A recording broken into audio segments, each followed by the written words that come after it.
Il arrive parfois, au détour d'une conversation, au sortir d'un rendez-vous ou dans le silence qui suit un échange, qu'une sensation étrange s'installe. Une légère fatigue, un sentiment de décalage, comme si l'on avait marché côte à côte, mais sur des rythmes subtilement différents. La personne en face de nous peut être brillante, compétente, fascinante même.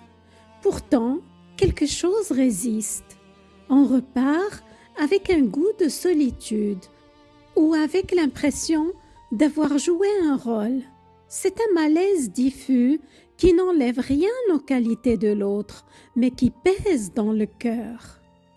À l'origine de cette fatigue relationnelle, il y a souvent une confusion toute simple et tellement humaine. Une confusion de langage.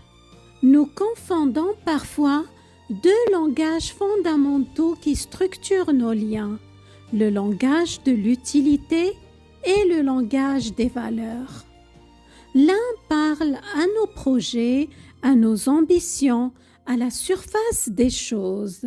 L'autre murmure à notre essence, à nos priorités profondes, au sens que nous donnons à la vie. Et la confusion naît précisément là, lorsque nous tendons l'oreille vers l'un en espérant y entendre la mélodie de l'autre. C'est là que, imperceptiblement, la relation commence à grincer, malgré toutes ses qualités. C'est Fatem Zahra Alami au micro du podcast Au cœur des relations. Passionnée par la musique silencieuse des liens, mon travail est d'en écouter les nuances. Aujourd'hui, je vous invite à une cartographie intime, à distinguer ensemble ces deux alphabets relationnels, parce que clarifier le langage d'un lien, c'est souvent le soulager de tout malentendu. Et pour commencer ce travail de clarification, posons des mots simples sur ces deux réalités. Parlons d'abord de ce lien si nécessaire, si précieux, le lien d'utilité. C'est le lien de la fonction, de la compétence, du stimulus réciproque. C'est la collègue dont l'expertise nous fait progresser, le mentor dont les conseils nous ouvrent les portes, le contact professionnel qui élargit notre réseau, l'ami avec qui on fait du sport, qui nous pousse à nos limites, l'esprit vif et critique qui stimule notre intellect et bouscule nos certitudes. Ces liens sont les piliers de votre vie sociale et professionnelle.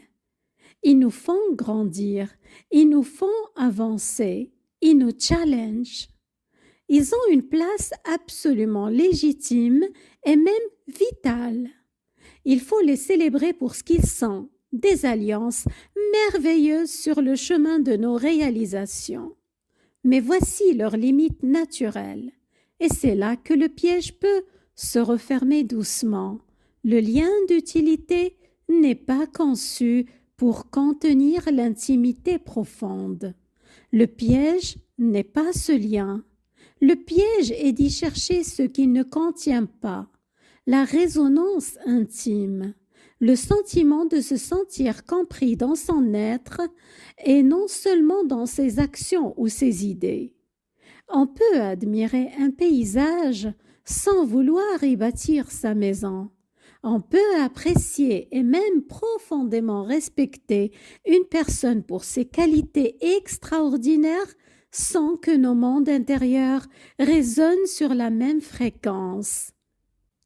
C'est le premier geste de discernement, parce qu'une relation devient déséquilibrée quand on attend d'elle ce qu'elle ne peut pas offrir.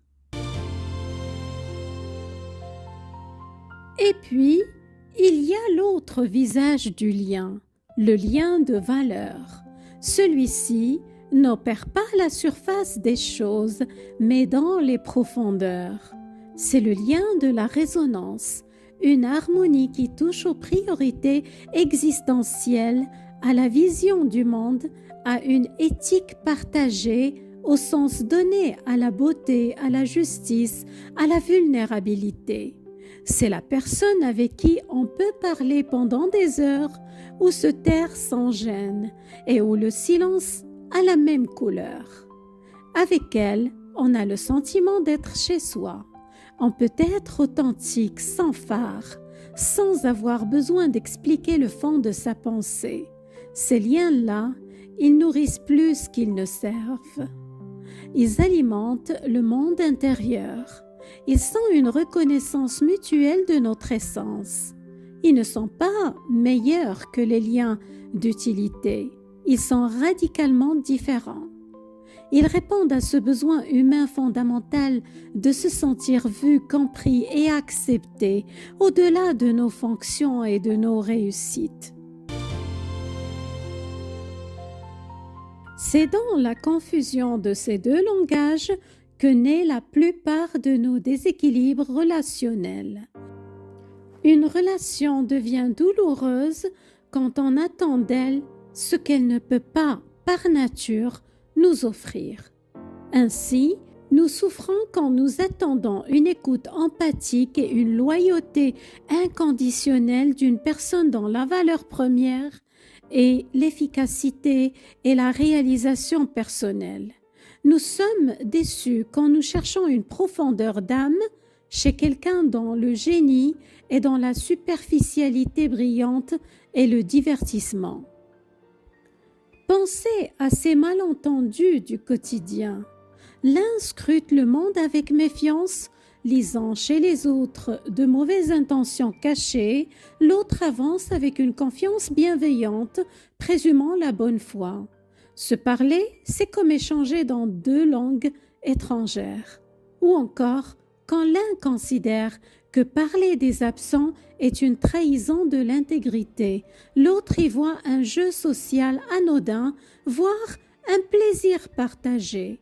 Le premier se ferme, blessé. Le second se sent injustement accusé. Dans chaque cas, on ne se heurte pas à de la mauvaise volonté. On se heurte à une boussole intérieure qui indique un nord radicalement différent. C'est un malentendu sur la nature du contrat invisible qui nous lie. Il y a une phrase qui résonne alors fortement. Quand le cadre disparaît, le caractère apparaît. C'est précisément cela. Dans la détente, dans l'imprévu, quand les conventions sociales tombent, ce sont nos valeurs profondes, notre caractère au sens le plus noble, qui prennent le devant de la scène et dirigent nos actes. Et c'est là que les différences, jusque-là masquées, se révèlent dans toute leur évidence. Devant cette révélation, nous avons un choix. Continuer à espérer contre la nature du lien ou poser un acte de lucidité pour nous libérer de cette attente illusoire. Alors, comment faire? Je vous propose un acte de lucidité simple et doux. Il s'agit de nommer simplement. Posez-vous cette question sans jugement, comme une enquête tendre sur votre propre cœur. Cette relation dans mon paysage intérieur me nourrit-elle principalement par son utilité ou par la résonance de ses valeurs? Ce simple geste de discernement est un acte de respect immense, respect envers l'autre que l'on cesse d'accuser de ne pas être ce qu'il n'est pas, et respect envers soi-même, car on cesse de s'infliger une attente impossible, source de fatigue et de déception. Une fois cette clarté obtenue, on peut agir avec élégance. Pour les liens d'utilité, on les apprécie à leur juste place. On en savoure les bénéfices sans y puiser une énergie affective qu'ils ne peuvent donner. On y fixe des limites douces et protectrices. Pour des liens de valeur, on les chérit, on les cultive avec attention. On y investit son temps, sa vulnérabilité, son écoute, on les sait rares et précieux.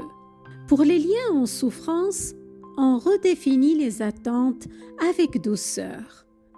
On cesse de forcer le lien à être ce qu'il n'est pas et on accueille la relation pour ce qu'elle est, sans plus. Cet accueil n'est pas une soumission, mais une forme de respect.